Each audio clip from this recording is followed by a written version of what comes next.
Kad reikšmingas turbūt net nevertėtų klausti, nes šio renginio ir šios dienos mūsų susitikimo su valstybės valdymo ir savivaldybių reikalų komitetu pagrindinis klausimas tai savivaldos ir bendruomenių bendradarbiavimas.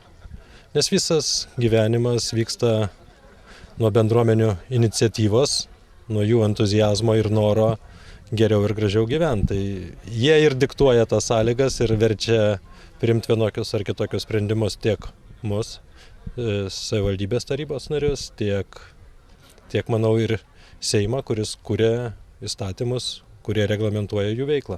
Galbūt labai didelių naujovių ir neįvyks, bet manau, kad Seimo komiteto noras yra sužinoti problemas, kurios trukdo greitesniam ir geresniam bendruomenių darbui, jų bendravimui su savivalda, kokios problemos galbūt apsprendžia lėtą tą judėjimą, ką reikėtų keisti norminiuose aktuose ir panašiai. Džiugu, kad vyksta pas mus. Iš tikrųjų turime daug bendruomenių, 44 bendruomenės turim savo rajone ir jos įvykdė tikrai ne vieną 10 įvairių projektų, turim gerų pavyzdžių, todėl kodėlgi neparodyt, ką turim gerą.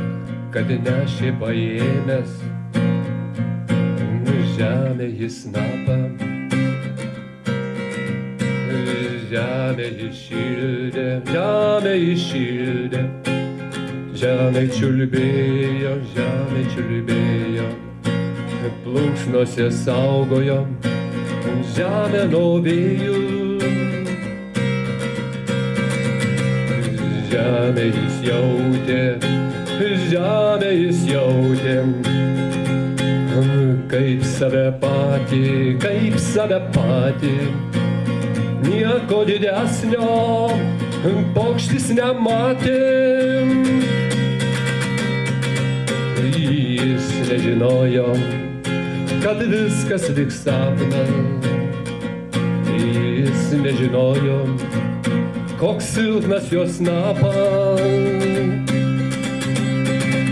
Jis nežinojo, kad žemė didžiulė. Jau 4 metai vyksta šitas pleneras ir va štai šiemet vėl susirinkom, tik jau turėdami temą. O tema tai yra Donelaičių 300 metai. Ir aišku, mes jau stengiamės į tą temą ir savo drožinius parodyti, savo kūrybą. Ar šita tema Donelaičio neišgąsdino, ar nebuvo visai svetima?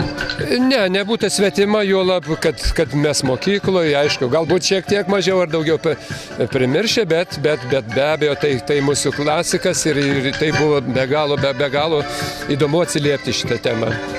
Sakykit, kaip gimė tas sumanymas? Ar jau iš karto žinojot, kas gims ant medžio?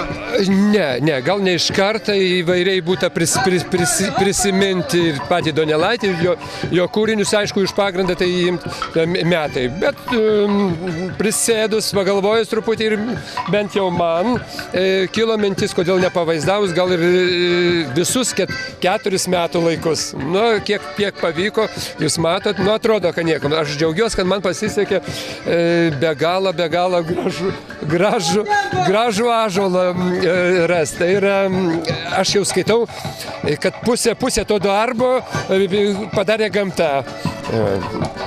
Ir sakykit, ar sunku buvo gaminti, ar sunku buvo drožti? Dėkojame. Pats procesas, kaip jis vyko?